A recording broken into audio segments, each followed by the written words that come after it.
Lots of other stuff with Josh Allen signs a monster new deal. Does it set a market for Brock Purdy? No, he's not Josh Allen. They've got money. They've got cap space. But Jed York is only going to pay so much of it per year. And we've heard John Lynch say, we've been way up at the top. We're going to recast that a little bit. And they've got Purdy coming in.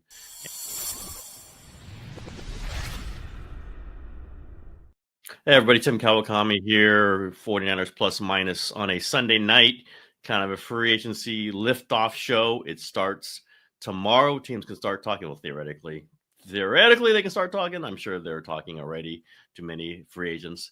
Tons of movement for non-free agents today. This will come out on Monday, the day of opening of the discussions. We're recording this once again, I repeat, on Sunday night. Things are going to happen before you listen to this, between us saying it and we listen. So we're not trying to be outdated, but there's no other way to avoid it if we're going to record it tonight and respond to kind of things that happened today. I'm here with my co-host, Matt Barrows, who was all over everything. Oh, wait a minute. You were at a book signing. I think you played like 17 pickleball matches. Man, you had yourself a day today. You were like the NFL. You just got everything got done. You just didn't have anything related to the NFL though. I had Mildred Montgomery, my pickleball opponent, running from side to side. She was on the run all afternoon. You're like Howie Roseman of the pickleball. He's like, everybody's got it. You dictate the pace, man. You create the tempo. I just hope you won. Did you win?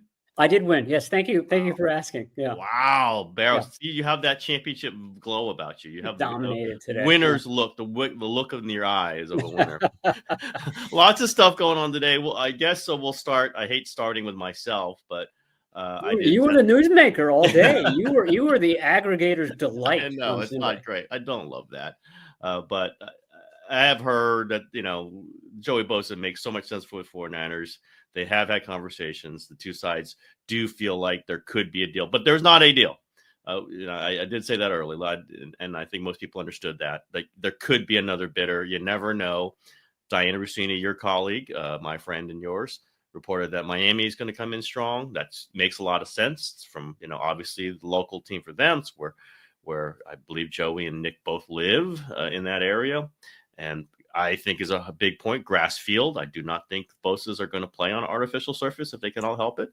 And I think Levi's is appealing to Joey for that. We'll see. It's a family thing. The 49ers are not going to offer a big contract. I don't think Miami's going to offer a big contract, but it could be, marginally more. And 49ers certainly are looking at an incentive-based deal that if he plays a lot and if he produces and they win games, they win playoff games, he will be paid like a top defensive end, but not if any of those things don't happen. So it's going to be interesting. I definitely think this is not just PR. The Bosas do want to play together. The family would like them on the same team at least once. This is probably the last shot at it. And I don't think Joey Bosa is looking at it like, I need to get $20 million because I'm a stud. He knows he's missed a ton of games. With the 49ers, he would be in a rotation. Leonard Floyd, Nick Bosa, Joey Bosa. Granted, they're somebody's probably getting hurt once in a while. You're gonna have those are the two bookends, the two healthy ones. Gross Matos is in there too, but I think he's kind of a tweener. That's not a bad situation if that's what they get. Probably draft somebody too at some point. This is not precluding getting young players. And I'll throw Jonathan Allen in there too, another 30-year-old just released by Washington, was brought up in the Debo trade discussions, but the contract was just too high for the 49ers to take.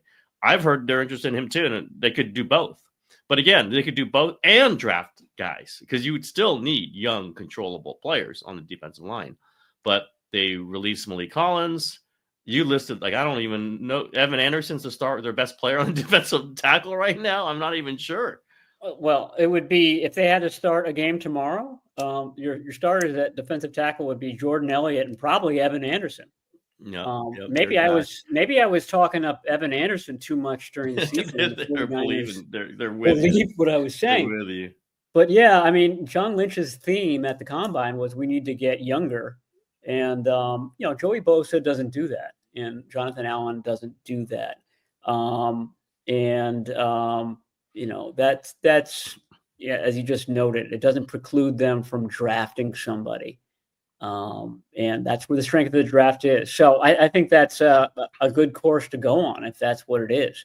You would have two guys in their 30s at that position.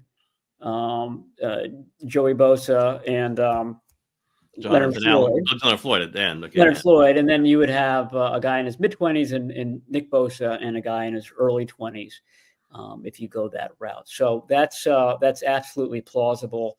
Joey Bosa to Miami, yeah, that's where their dad played, and there's a lot of reverence by the brothers to their dad. So that's got to be a big pull. And if the money is better in Miami, I think the 49ers would have trouble topping that.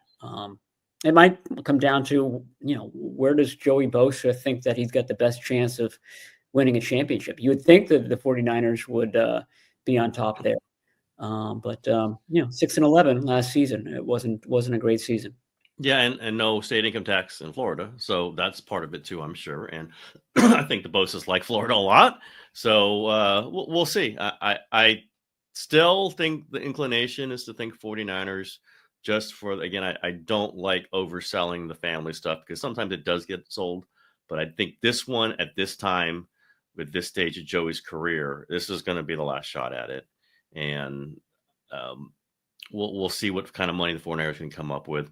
I think, it's not really associated with the draft, but like they don't love the number 11 pick right now for defensive line or pass rusher, which I don't really quite see it. I don't quite see them taking a pass rusher there. Then maybe, okay, we get one in the third round, but we do it with Joey Bosa and a third rounder instead of just, getting somebody in the pick 11 that fixes everything. Yeah. I don't think that's going to happen. So if they love somebody at 11, maybe, Shamar Stewart or something was exactly what they wanted. They knew they'd get him. Maybe you don't put as much into the Joey Bosa Kittle, and maybe they still do. But I think the 11 does not look great to me for their kind of defensive end. I've projected them to take Mason Graham just because I think Graham might be dropping. That's my guy.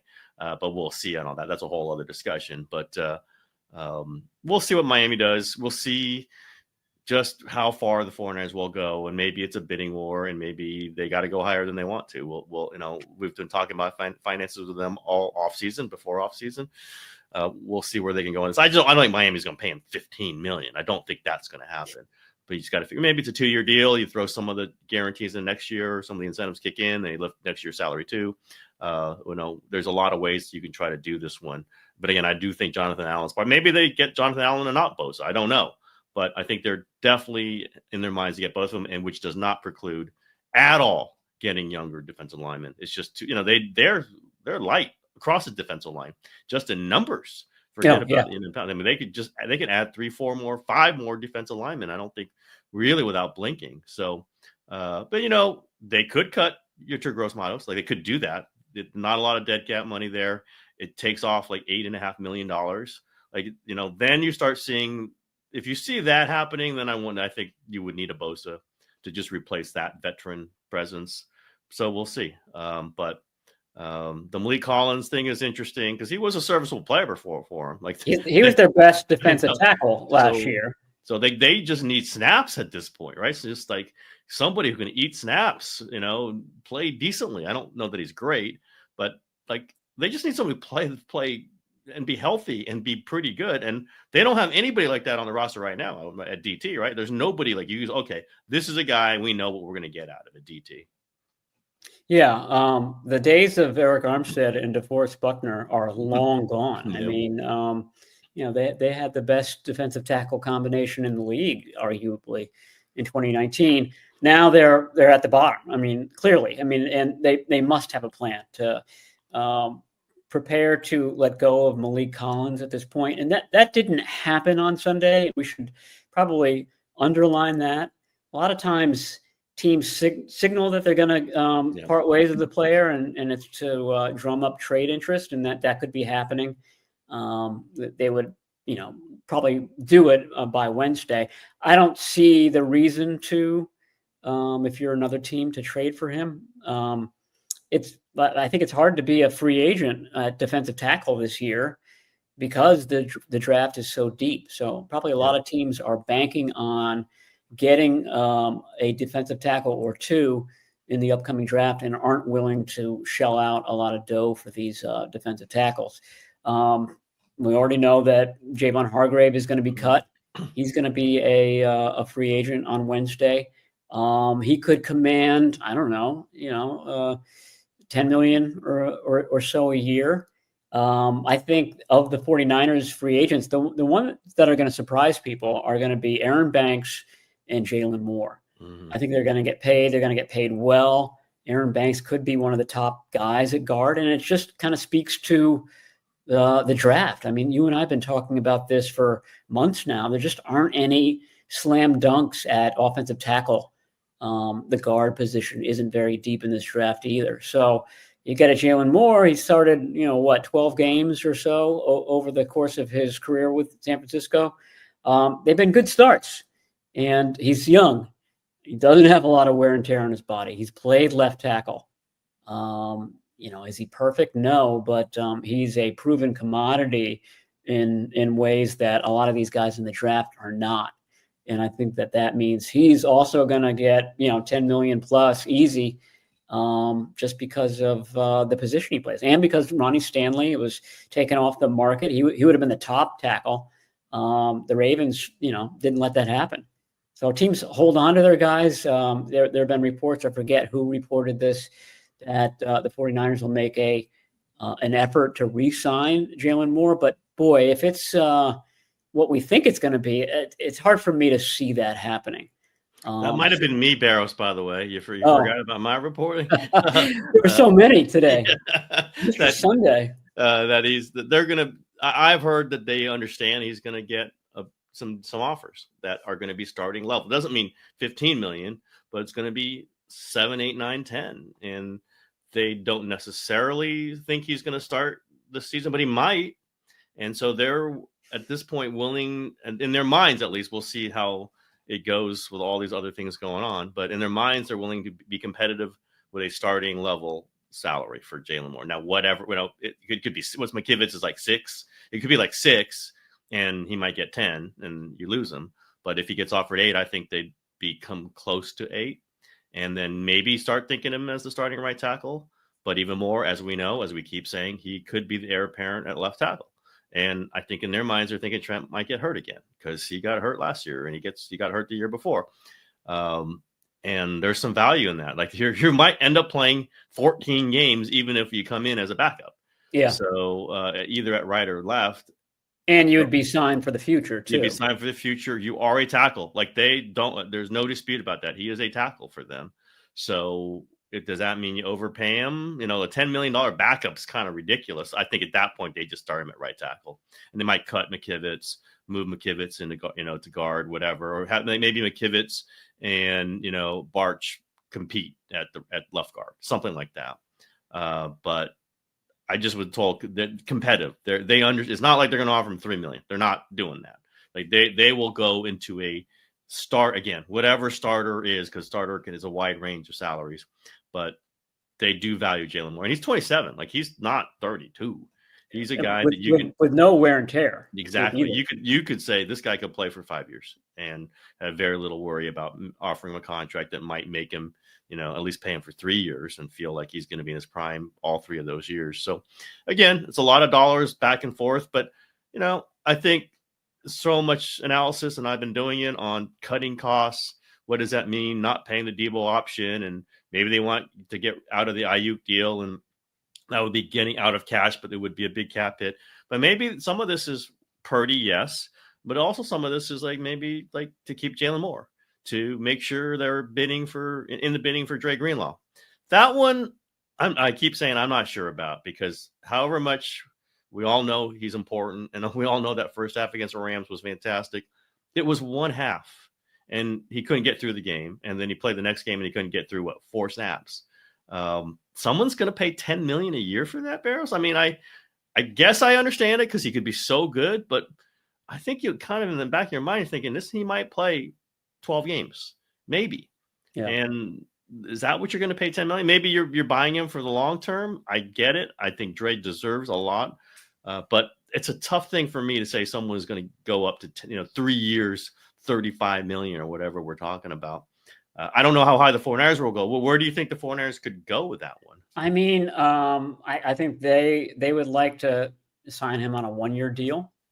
I think that they've been making, described it as a full court press to re-sign him, and it hasn't happened. So that makes me think that, Dre Greenlaw feels like he's got a good market out there. We saw a lot of guys kind of re-signing with their own teams today. They're getting a whiff of what free agency might be like, and they're deciding, you know what, I'm going to stick where I am. And that hasn't happened. I'm not saying it can't happen over these next 2 days with Drake Greenlaw, but, the 49ers, since, the beginning of January have been wanting to re-sign him, and he's resisted that. So I don't know what their number is. 1 year, 7, I don't know what it is. But I think it's clear that Dre Greenlaw believes that he can do better on the open market. Is that the case? I don't know, but I mean, he's obviously curious about it. So I think that he will make it to the market. The Jalen Moore situation is interesting because if they did that, it would be following their philosophy on offensive line and offensive tackle. Yep. I remember when Jalen Moore was drafted, we're not sure if he's a guard. We're not sure if he's a tackle. Didn't have prototypical tackle size. I think he maybe 6'4". I know I talk a lot about arm length, but this is something that they scrutinize, 33.5-inch arms. So they were sort of questionable about, which position he should play. In this year's draft, that's tackle. That's every tackle. Yeah. So they may be looking at that and saying, okay, we could use the number 11 pick on Will Campbell from LSU, who's got 32, inch arms and however tall he is. Or we've got a guy on the roster that we already know, and we can use that number 11 pick elsewhere. So that would make a lot of sense when you think about how the 49ers see that position. And what Chris Furster said a few months ago about, we don't think that oftentimes there's a big difference between a guy that we can take at the end of the first round and a guy that we can take in the fourth or the fifth. And so that would kind of fit into. Man, we'd hear from Lynch and Shanahan on that one after all my discussion and some of yours, but mostly mine, saying just draft a tackle in the first or second round. Come on, just do it. And they get Jalen Moore, whoop, slide him right over there. Say, see, we have. It's true. Yeah, but last year was the tackle draft. This year's not a tackle draft at all. So if they didn't take one last year, boy. You can totally see them not doing it this year as well. But, who knows what I do not think they're doing it this year, first or second round. I do not. I just cannot see them taking a short arm tackle in the first round. I can see them taking a short arm defensive tackle, but that's Mason Graham, and that's just production. That's like just a good player. And I don't think is as important on the defensive line. I think, burst and strength and all these things are more. You're wrestling inside there. You're not trying to block somebody on the outside. So it might be a little different. There's the Solomon Thomas lesson, though. Yes. I remember going to his pro day, and I know that I'm not the biggest guy in the world, but I remember interviewing him and thinking, okay, he's not Mr. Universe here. No, he's not a huge man. And I think that's been part of it. I mean, is he an end or is he a tackle? So I think the 49ers would scrutinize that and wouldn't be automatic, but I agree with you. I mean, if Graham slips, production at Michigan and need with the 49ers, that would be a good matchup for them. You sure would think. Lots of other stuff, but Josh Allen signs a monster new deal with a couple years left on his with 4 years left on his contract. I didn't know that you could do that with 4 years left on the contract. Basically gets 2 more years and is averaging $55 million a year now, which is an interesting thing because it's not 60, and 55 is some other quarterbacks who you would say lesser than him, which is one reason I'm going to say AAV isn't that big a deal. Average annual value can be messed around with. It's the guaranteed number, and his guarantee was like 225 or whatever, 250. No, it's 250, I think. Just to say, does it set a market for Brock Purdy? No, he's not Josh Allen, but I'll just say when you hear AAV numbers thrown around, even by me or you, like realize that that's a movable thing. You can change the AAV just by throwing some dumpy years at the end that puff up the value. The real number is going to be guarantees. That's the real number. And Brock Purdy's going to want 2 or 3 years, probably 3 years guaranteed. The first 3 years basically guaranteed. Whatever, if it's a $50 million AAV or if it equals out, he's going to want $150 million in guarantees. Like that's, more and more, it's guarantees that are going to matter. And I don't think Purdy needs 55 or 54, but it's going to be in that range. And it's going to be like a shorter term deal, in my opinion, that guarantees 3 years. Jordan Love I've used Jordan Love and Jalen Hurts as two kind of comparables for different ways. The Jordan Love contract is really big, but it's not guaranteed up only 3 years. And I can see Purdy right in there somewhere. And I think they're fairly comparable quarterbacks. Do you think that the 49ers' recent maneuverings, restructuring Debo, cutting this guy, cutting that guy, is preparing for that guaranteed money so that you have the cash on hand for guarantees like that? Yes, I think it's certainly part of it. I think there's other reasons they're doing it. Like we talked about, it could be Jalen Moore, could be Dre Greenlaw, could be whoever. But it's certainly like the biggest reason they're doing that is because they've got money, they've got cap space, but Jed York is only going to pay so much of it per year. And we've heard John Lynch say, we've been way up at the top. We're going to recast that a little bit. And they've got Purdy coming in. And even if it's not paid out all the way, we know that there's that thing. You have to put it down. If you have guaranteed money, you have to have it in an account for an escrow so they know that thing would be paid. This is part of it. I don't think it's all of it, but I think it's part of it. And also just it's more like conceptual. Like they put all this money in there because they didn't have the quarterback. Like that was like, it was a rush to pay these guys this money. Yeah. And the players knew it too. Like we better get the money now because the quarterback's coming. Well, the quarterback's coming now. So that some of that money is going to have to like funnel away and go to the quarterback because quarterback deals are so lopsided guarantees compared to everybody else because they don't generally, peter out fast. They don't get hurt and, have their careers done. If they get hurt, they come right back. So yes, I think a large part of this is the Purdy deal, but they were going to do it anyway. I think they absolutely were going to do it anyway after 6-11. Yeah. After all of the big contracts that they've signed recently, leading to 6-11, and none of those guys being great. Like none of them were great that they paid the contracts to. Most of them got hurt.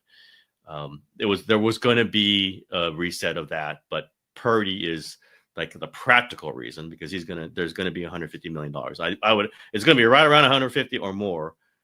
That's money that Jed York did not have to put into escrow before, right? Did not have to do it. And now he's going to have to do it. So that is certainly on the 49ers' minds. And I do think if you're worried about the Purdy deal, and I'm sure 49ers fans are, I would get it if there's a hardline general approach. I still think they're going to get this deal done relatively soon in the offseason, not right away. You're in my April dates. I'm early April. You're late April in our offseason guesses. Predictions might not come true. It might be May, but I still feel like they're going to get this done. It might look different than other deals. I just don't think that the two sides are at a place where it's like them and Ayuk. I just don't, no, that's an extreme, but it feels like both sides will like give a little more to each other earlier on with the trust that, yes, we are going about as far as we want to in May. Don't hold it against us in July if we're still not there. If we speak in May about it, believe it, this is a good offer, and both sides might say, okay, so we can compromise in the middle of the two offers.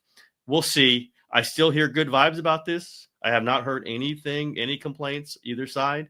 You would think that, both sides kind of want to get this done, but you got to come in numbers. And it's, I've heard nothing that it's close, nothing like that, but that there's good intentions. It doesn't mean it's going to happen, but there's a good intention. It's not like the 49ers, like they did with Debo, said, we're not going to pay that much. Like we're literally not going to pay that much. That was before they struck that extension. Nothing like that has happened with them and Brock Purdy that I've heard. Well, it's only March 9, and already you're hearing sort of frustration about, why can't the 49ers get this done? Is this heading for another, late August, early September type of deal. So having that in the background, wanting to avoid that storyline, the 49ers can't get their big deals done with their guys and it impacts their season. That's got to be something that the 49ers are, cognizant of and are trying to avoid. Now, does that trump trying to save money? That's usually the number one thing I've found covering the NFL. So we'll have to see. But yeah, I mean, they're going to be all on free agency for the next couple of weeks. I'm sure there's not going to be any negotiating going on. One interesting kind of side light is that they've got to bring in a backup quarterback. All their quarterbacks besides Tanner Mordecai are free agents. So they've got to decide, do you bring Brandon Allen back? And, he's repped by the same agent that reps Brock Purdy. So, you do him a solid by getting your guy, Brandon Allen, a deal. And maybe that makes things easier for Brock. I do think the 49ers want to be busy tomorrow. Like they not saying they're reacting to the kind of like, oh my God, you're not going to pay any more money. But I think they're saying we're cutting back this splurge of money that we paid to these high bonuses we paid to older players. We don't want to do that anymore, or we want to calibrate that, but we still want players. Like we're still going to sign players. Well, they have to. I mean, there are some positions like linebacker. Center. How about center? Yeah. I mean, like I just think I've nobody tell me that they're going to sign a center, but you just look at the way this is unfold. They must get a better center. Like if they don't have a good center, a lot of this is so what? Like you're going to get your middle line blown up. Like I think they would like to be busy. I don't know that they're going to be busy. I have been told that probably will be busy, but again, you don't know what the deals have to be struck. But I think they want to make a bunch of like middle range smart deals. And whether that's Joey Bosa, Jonathan Allen, Drew Dahlman, Bosa and Allen are both cut, so you can do them at any time. Dahlman would have to be when the free agent period happens, which starts tomorrow at noon or 9 or what? I don't know. Noon Eastern? I guess it's 9 then. It is 9. It is 9. Okay. I think they do want to be busy. I think they would like to go look at their 49ers are active, like Howie Roseman. They would like to be in that conversation. Doesn't mean they're going to overpay for it. But I do think they're working on multiple deals that they would like to have happen tomorrow. We'll see. Again, we're talking Sunday night, so tomorrow is today for you. If you're listening on Monday, maybe I'll be proven wrong immediately when people are listening to this. But my sense is activity probably more likely than non-activity, and then you can get really mad if there's nothing, or if it's a backup quarterback and that's it. Who knows? Well, I mean, they have to be active. I mean, I know they've got a lot of draft picks, but we just talked about defensive tackle. That's bereft. I mean, it's the cupboard is bare there. So they have to add a veteran. If they get rid of Malik Collins, they have to add a veteran there. They could stand to use another defensive end. Probably you go young guy there. Because you already have a 30-something in Leonard Floyd. Wide receiver, I think you need to bring in a veteran wide receiver. Tyler Lockett, that's my guy. Tyler All Lockett. Right. I mean, there's some good ones out there. Chris Godwin is a name. That might be expensive. Yeah, it could be expensive. Keenan Allen played at Cal. We've gone over him. Mm-hmm. Linebacker. If Dre Greenlaw leaves, then you've got D. Winters, Jalen Graham, and that's it. And the draft pick from last year didn't play a lot. And I find that he's probably a middle linebacker. Bethune? Yeah, Tatum Bethune is that's so. He's not the speedy guy that Dre Greenlaw and D. Winters are. So probably bring in a mid-priced veteran at linebacker. Tackle. If you lose Jalen Moore. Right now, you're looking at Austin Pleasance as your swing tackle, and they have to bring in a cornerback as well. They're going to lose Charvarius Ward. That's almost definite. So somebody's got to step up from the young group, the Darrell Luter type of person. But I think that they would, could stand to bring in another veteran like a Rocky Sin, just for depth and safety's sake. Well, they almost always do. I mean, it makes sense because cornerbacks do get hurt. Cornerbacks, you kind of run through them in training camp and see who kind of rises to the top. I agree. They got things they got to do. How about kicker? Oh, I'm sorry, I shouldn't have said that. That's going to happen. Probably don't draft one, guys. So you do want to sign a couple guys. The other things that are happening: receivers, one premium receiver leaving the division. DK Metcalf being traded from the Seahawks to the Steelers for a second-round pick, and Devontae Adams coming to the Rams from the Jets for what? That was just a release. That was just a release. He just signed for the Rams. Great pickup by the Rams. Like, he's so perfect for Stafford. You match him with Puka Nacua. That one is classic smart Rams. How do you measure those two trades? Yeah, I mean, the Rams one is big. They've got Puka, as you noted. Kyron Williams is really an underrated running back, and they've got Matt Stafford coming back. So, I mean, I'm sure when the national reporters look at the NFC West, the Rams are going to be seen as the team to beat there, and they should be. They've been drafting really well. Yeah, they won a division last year, by the way. So yeah, they're doing the get young and get the choice veterans as well. They're doing that very well, and that's what the 49ers need to do. So that's a good model for them. But yeah, that's going to be an interesting. I mean, I think we predicted that Devontae Adams was going to come back to California. It was one of three teams, and it was the Rams. I am curious about DK Metcalf in Pittsburgh. That does seem like a great setup. Let's see who the quarterback is. Obviously, it could be Russell Wilson as the quarterback, and the guy's a playmaker. And if George Pickens is still there, that's two big playmaking receivers. It's possible. I think Pickens could be moved, but and then that one was reported as a $30 million a year deal for DK. I bet you it's not quite 30, but Ayuk's is not really 30 either. But it's interesting that that's the number they want. They want the Ayuk number. It probably doesn't make the 49ers feel even better about the contract that DK Metcalf does. Oh, I want that contract. They're not saying they want 35. They're saying they just want that. They can't go over that number because that number is way so high. For another reason why the 49ers do not like that deal. And it's just interesting, these are receivers that are moving around. What's Ayuk worth on that market coming off of ACL? If DK is a 2, Ayuk coming off of ACL has got to be like a 5, right? It's not very much. Maybe a 4, but I would not think it's a 4. Well, I mean, the Steelers the ACL is the big issue, obviously. Yeah, Pittsburgh was in the Ayuk market last year, and they just made a move.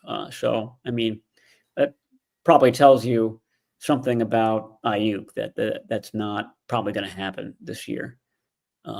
But I wonder, you and I were speculating about Deebo Samuel going to Pittsburgh, and what a good sort of kind of culture fit that would be. DK Metcalf, sort of the same thing. Big, tough guy, runs through tackles. He's going to be popular in the Steel City. He's going to make plays. He is good. I almost think he's younger than Devontae Adams. That in the 49ers' point of view, even though the Rams were better than the Seahawks last year, getting DK out is better for them than it is bad to get Devontae Adams in. Even though the Rams are a better team, just DK is such a dangerous player. He's such a dangerous player. That was Travaris Ward's main value, which was not small, that he can defend DK Metcalf. Not many people can. The 49ers have not had a lot of people who can. I don't know who would do it now. He's out of the division. But the Rams are going to, Puka Nacua, no Cooper Kupp, but he has been tailing off anyway. And so you throw Puka Nacua, who has hurt the 49ers, and Devontae Adams. That is going to be a very interesting combo there. And too bad Jimmy Garoppolo isn't the starter there, so he can throw to Devontae Adams. If those two guys love each other, I understand, from the Raiders days. Yeah, right, really good chemistry. You imagine, oh, by the way, we're trading him. So Jimmy's the quarterback. Devontae's going to be great. A lot of stuff happening. It might have been happening as we've been talking on this Sunday night, but we've tried to keep as updated as possible and realize when stuff's breaking at 6 o'clock in the morning tomorrow, we're not covering that. But we will come back to you later in the week after all this is done, maybe Wednesday or Thursday. But we thought we should do a little liftoff. There's just been enough aggregation. I can't help but get aggregated, Barrows. It's true. It's just who I am. You are the gift to aggregators. It's like, guys, that's all right. And they weren't bad on this one. That nobody said that I was reporting that they're going to sign Joy. I mean, listen, they don't sign him, I'm going to get heat for it, I'm sure. But they were all like, I was careful to say there's no deal. This is not a done deal. It's just sides feel like it's headed that way. Something else could happen though, and maybe the Dolphins drop in and change that. But good. We'll get aggregated at some point later. Not for this one, hopefully. Let's not. Yeah, we didn't have any little Easter eggs in this one. I didn't think I was getting aggregated for Jalen Moore when I tweeted that out, and people are throwing that out there. Oh my God, Jalen Moore going to be a K-Line star. What? I'm not saying he's getting paid $20 million a year. I'm just saying Colton McGivens makes $6 million. I think Jalen Moore is going to beat that. I do think he's going to beat that. Well, just chronology would suggest that he beats that. And just there aren't tackles out there. There aren't tackles in the draft, and there aren't tackles in free agency. Just that. It's just supply and demand. Supply and demand. And he's 27. So, all right, Barrows, we've done enough. We'll come back to you later. Maybe you got another match tonight. You got a little midnight match out there on the pickleball courts, or you're done for today? No, I'm done. I can only go for a couple hours. The old knees. The pickleball knees. All right, Barrows, we'll get back to you, everybody. That's the show for today.